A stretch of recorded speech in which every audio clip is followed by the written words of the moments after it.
Bonjour à tous et bienvenue dans cette vidéo. Alors dans les précédentes vidéos, j'avais parlé de comment gérer sa musique en 2016 et j'avais surtout parlé de Google Play puisque c'est moi aujourd'hui la plateforme que j'utilise pour gérer toute ma musique et mes MP3. Pourquoi j'ai sélectionné cette plateforme? Parce qu'elle correspond à ce que j'attends, tous les avantages qu'elle a me conviennent parfaitement et c'est aussi parce que on peut importer jusqu'à 50 000 titres gratuitement, complètement gratuitement, alors qu'on sait que iTunes, avec son service iTunes Match, faisait payer. Alors maintenant, je crois qu'ils ont augmenté leur capacité. Il me semble que c'est passé à 100 000, mais pendant longtemps, on avait droit à 25 000 titres et c'était payant. Ça coûtait 25 € par an, alors que là, donc sur Google Play, on peut importer jusqu'à 50 000 titres totalement gratuitement. Et puis il y a d'autres choses, c'est pas pour seulement cette raison-là que je l'ai sélectionné, mais si vous voulez aller voir, j'ai mis les liens donc en dessous de la vidéo, vous pourrez les regarder. Alors aujourd'hui, on va, j'ai reçu des emails. Et notamment un email avec des questions très pertinentes sur le fonctionnement de Google. Et donc, on va y répondre parce que je pense qu'il y a beaucoup de gens qui se posent peut-être les mêmes. Alors la première, c'est y a-t-il quand même un volume à ne pas dépasser, car un titre peut avoir un poids qui peut très vite être très important suivant l'œuvre stockée. Alors il y a toujours bien sûr une limite sur tous les services qu'on utilise, il y a toujours une limite de poids de fichier, mais ce poids a été revu depuis des années, cette limite est tout le temps repoussée au fur et à mesure des années. Pourquoi? Parce que le stockage devient de moins en moins cher, et notamment cette année, on a un événement qui est assez représentatif de ça, c'est que Amazon a ouvert son stockage illimité. Alors ça s'est ouvert il y a 1 ou 2 ans aux États-Unis, mais cette fois ils ont ouvert en France et je pense dans beaucoup de pays avec une formule illimitée pour stocker absolument tout ce qu'on veut. Pour 70 € par an, on peut stocker des fichiers de manière illimitée sur les serveurs d'Amazon, donc ce qui vaut vraiment le coup. Et si ça vous intéresse, j'avais d'ailleurs fait une vidéo là-dessus, je mets le lien également en dessous de cette vidéo. Alors tout ça pour vous dire que c'est représentatif. Ça veut dire quoi? Ça veut dire que on va vers l'illimité de plus en plus et que des gros acteurs comme Amazon, comme Google, ont tellement, une multitude de serveurs sur la planète. Je crois que Google a dépassé le 1 million de serveurs sur la planète et on a un nombre, on peut stocker de façon illimitée déjà, puisque une chaîne YouTube c'est pas autre chose que des fichiers qu'on envoie et souvent on a des énormes fichiers vidéo qu'on envoie sur YouTube gratuitement. YouTube ne nous fait pas payer pour ça. C'est pour vous dire que l'illimité, c'est à l'ordre du jour en 2016 et donc même si votre morceau, pour répondre à la question, si votre MP3 dure 2 heures ou 3 heures et qui pèse 200 ou 500 mégas, normalement ça devrait passer. Alors j'ai pas regardé la limite exacte, mais j'imagine qu'elle doit être assez haute. Donc même si vous avez un MP3 qui fait plusieurs heures, ça passera sans problème. Ensuite, deuxième question, peut-on penser que lorsque nous aurons stocké un très grand nombre de titres sur ce support, donc qu'est-ce qui empêche Google de modifier ses conditions de stockage en imposant des normes plus restreintes ou alors qui devient payant quand même en dessous des 50 000 titres? Il y a très peu de chances que ça arrive. Moi j'y crois pas. C'est-à-dire que si d'entrée de jeu on nous propose 50 000 titres gratuits, ça veut dire que ça restera toujours comme ça. Je pense même que ça va tendre même que la limite va certainement être poussée plus loin. On peut imaginer que dans quelques années ils passent à 100 000 titres gratuitement. S'ils font ça gratuitement aujourd'hui, on ne paiera jamais pour ces 50 000 titres parce que c'est pas, ça n'a aucun sens et aucun intérêt si vous voulez pour la plateforme qui propose ça. Si elle le fait, c'est que elle sait qu'elle pourra le tenir tout le temps et ça reviendra pas en arrière. On peut prendre par exemple comme exemple toujours Google, Gmail qui proposait donc il y a à peu près 10 ans en arrière 3 gigas de stockage gratuit. Aujourd'hui on sait que ces 3 gigas sont passés à 16, donc on a 16 gigas gratuits pour les emails. Et ça n'a jamais changé. Enfin, si, ça a changé dans le sens, dans le bon sens. C'est-à-dire, on a eu de plus en plus de place pour stocker ces fichiers. Alors, ça augmente plus depuis un certain temps, mais en tout cas, ils vont pas revenir, ils vont pas baisser la limite par exemple, de 16 Go à 10 Go, quoi. Ça va rester comme ça, et je pense qu'on aura de plus en plus de possibilités avec le temps. La question suivante: peut-on également penser que si Google Play n'est pas assez rentable, que Google arrête de proposer un tel service?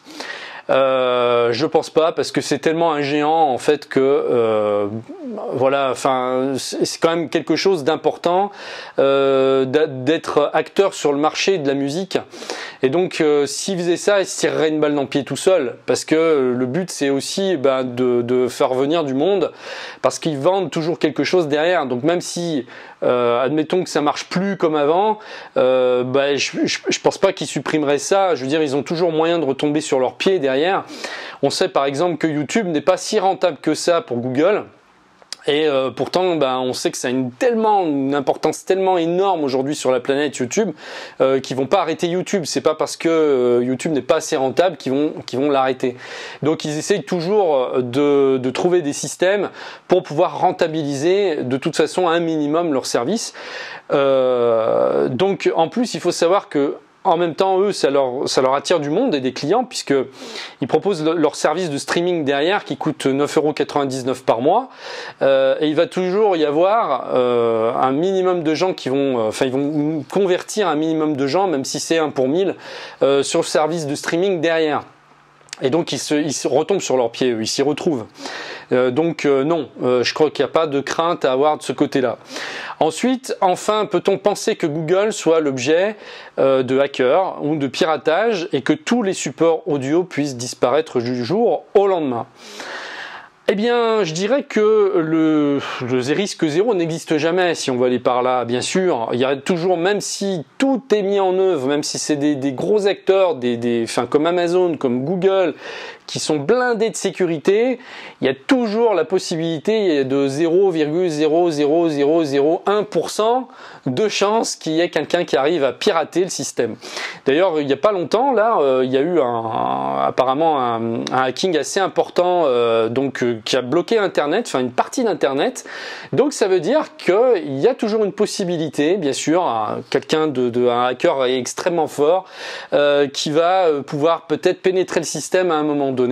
On n'est jamais à l'abri, mais par contre, ce qui est sûr, c'est que on a beaucoup moins de chances il faut regarder les probabilités, c'est-à-dire comparer votre propre système à celui de Google. Est-ce que vous pensez que votre système est plus sécurisé que celui de Google?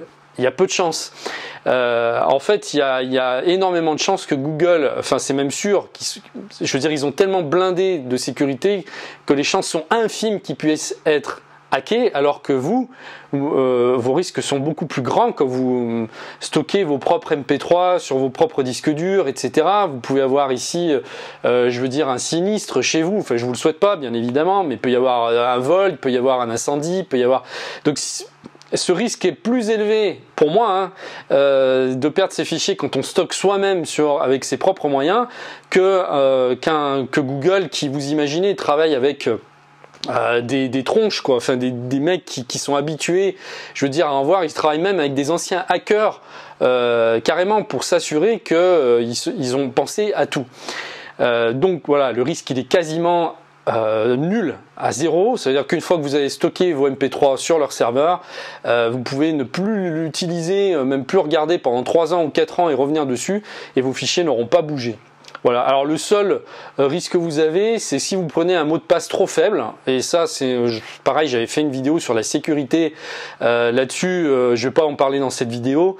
Bien sûr, si vous choisissez un mot de passe de merde et que on peut le deviner, on peut rentrer sur votre compte, et d'ailleurs on voit souvent des messageries qui sont hackées à cause de ça, parce que le mot de passe n'est pas assez trop facilement devinable, ou alors qu'ils ont été victimes de phishing, par exemple, et que ils ont donné leur mot de passe, qu'on est rentré sur leur compte. Donc la seule faille peut-être du système, c'est le mot de passe, c'est-à-dire faites en sorte d'avoir un mot de passe qui soit blindé, et ne le communiquez jamais, laissez-le à l'abri, bien au chaud quelque part, qu'on puisse pas le trouver. Voilà.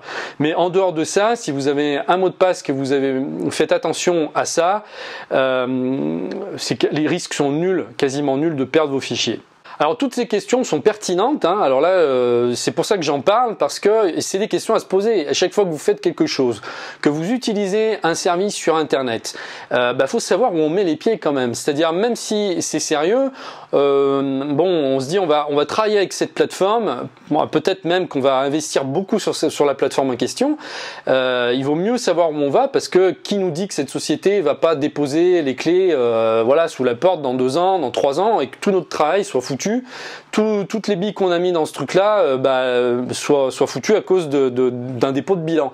Donc il faut toujours s'assurer où on met les pieds. Mais bon, si on se pose ces questions-là pour Amazon ou pour Google ou pour Microsoft, voilà, on va jamais rien faire du coup.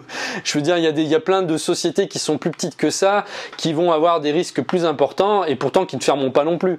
Donc il faut savoir à un moment donné, bien sûr, faire la part des choses. Alors après, là, la dernière question, c'est qu'est-ce qui empêche de créer plusieurs adresses Gmail pour avoir une autre source de stockage? Rien ne vous l'empêche. Faudra regarder les clauses de Google pour savoir jusqu'à combien de comptes on peut ouvrir.